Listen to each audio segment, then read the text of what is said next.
wife of the president, Aisha Buhari, has urged women to help return her husband to office as president of Nigeria come 2019 presidential election.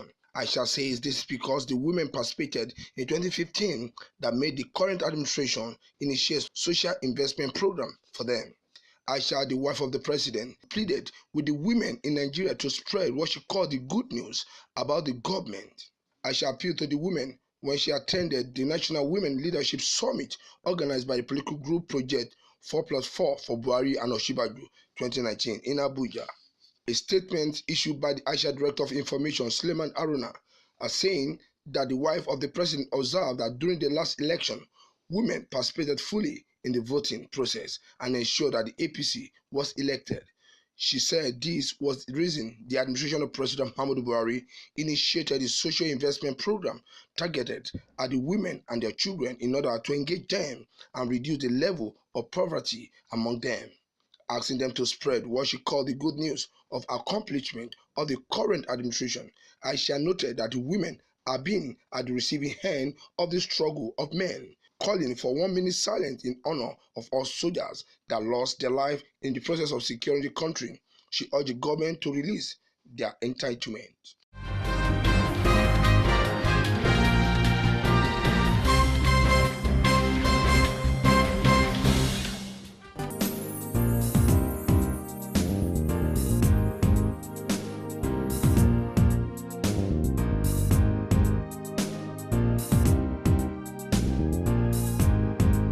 A People's Democratic Party presidential aspirant, Stanley Osifo, has asked the party to drop the former Vice President Atiku Abubakar as its presidential candidate.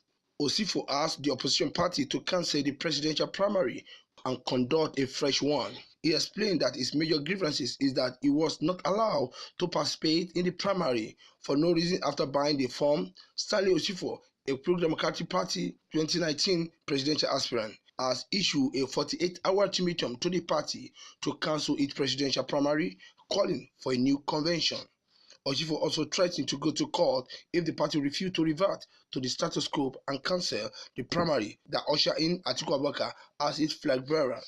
Addressing newsmen in Lagos, Osifo said he deserved the same opportunity as other aspirants of the party, having obtained its nomination and intention form for 10 million naira and 2 million naira respectively.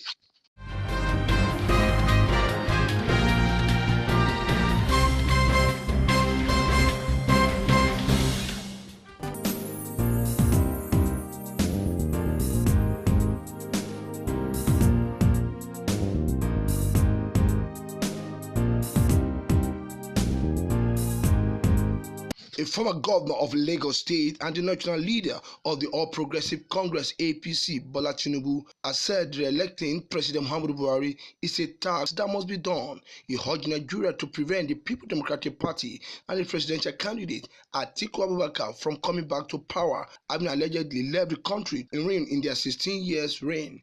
He said they ruled this country for 16 years from 1999 to 2015 and they were planning for 60 years of doing nothing, a lack of direction, a lack of attention to the economic and education sector. In a quote, they are not qualified to lead this country. They left schools in dilapidation, left hospitals without Medicare. They don't deserve to come back. Tinubu spoke in Abuja while delivering the keynote address at the National Constitutive Forum organized by the National Committee of Buhari Support Group with the theme Nigeria on the Right Track. He also inaugurated the membership portal of the Council for New Nigeria Initiative. At the event, he described Atiku as a merry-go-round politician who kept changing political parties to achieve his selfish desire.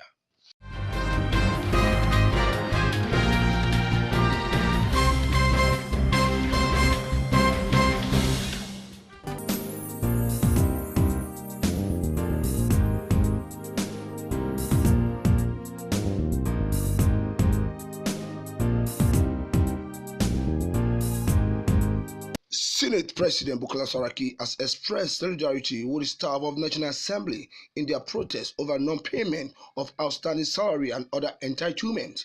The President of the Senate, while addressing the protesting workers, assured the parliamentary staff that their grievances will be addressed. Like within any family, definitely there will be times like this where there will be issues that need to be rectified. Let me make a commitment on behalf of the entire leadership of this National Assembly that we're all on the same side. It is our interest to ensure good and better condition of service, better working environment. We are fully committed to this. And that is why I want to publicly, on behalf of all of us, give you that commitment that we'll work tirelessly to make sure that those conditions that you want and you wish for, we'll work together to make sure we achieve them.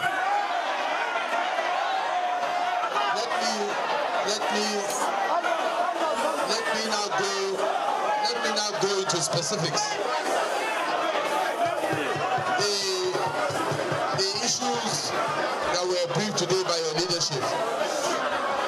As you all know, that by the way the running of the National Assembly is, the areas as regards we are taking full responsibility, the issue of the Senate and the Speaker and the issue of the House, and the area of the management, as you know, it deals with the management and yourselves. But as leadership of this place, the responsibility is for us to also find solutions. The worker under the aegis of Parliamentary Staff Association of Nigeria, PASAN, had raised a number of issues. They include non-implementation of the consolidated legislative salary structure, no payment of promoted officer based on their salary grade level, and no implementation of their condition of service.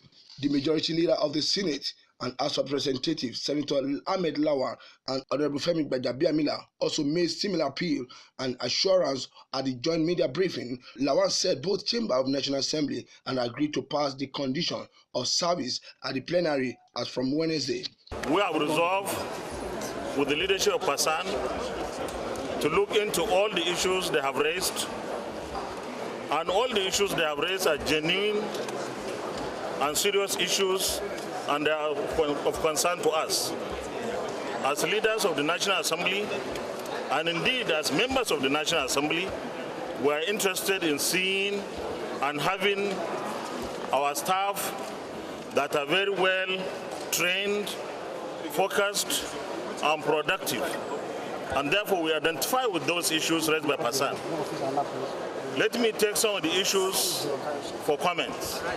First of all, for unless the position that we have taken is to ensure that we look into the implementation of the 28% as agreed in the last 10 years or so. This will be achieved through a tripartite meeting between the leadership of the National Assembly, the leadership of PASAN, a representation, and of course management of the National Assembly led by the CNA. We have also agreed to immediately work in the two chambers to pass the condition of service for PASAN and our people who work here to have better working environment and situation. There are three arms, really. There's the management, the Senate, and the House. The Senate, the House, they have nothing to do with issues of management, except that we identify with what the protest. The picketing is against the management.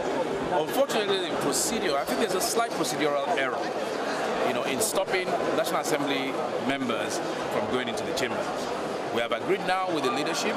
They have suspended and will suspend the strike so that we can sit and consider one issue, which is the conditions of service that concerns the National Assembly. Every other issue is a management issue, and we are only doing this because we cannot sit down and watch people who we work with, who we rely on, going through the kind of thing that they say, they claim that they're going through.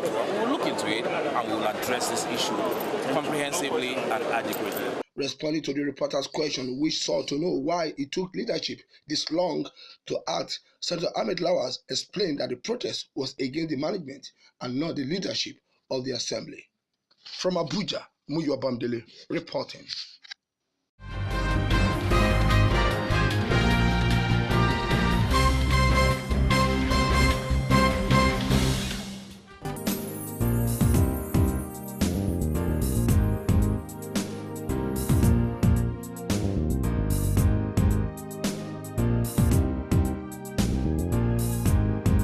Former President Olusegun Obasanjo and the presidential candidate of the People Democratic Party, Atiku Abubakar, met in Abuja. The meeting was also attended by the national chairman of the People Democratic Party, Prince Uche Secondus, among a few others who were said to have been carefully selected for the meeting. Sources close to the meeting said the meeting was based on the strategy that will enable Atiku and the PDP emerge winner in the general election. It was also gathered that the meeting reviewed the ongoing zonal campaign of the party, which was said to be precursor for the state-by-state campaign that will follow. It was gathered that the former president used the opportunity of the meeting to settle the rift between the Atiku and the former governor of Adamawa State, Admiral Murtala Nyako, retired. Nyako, who is a former chief of naval staff, was a member of PDP before he defected to the All Progressive Congress.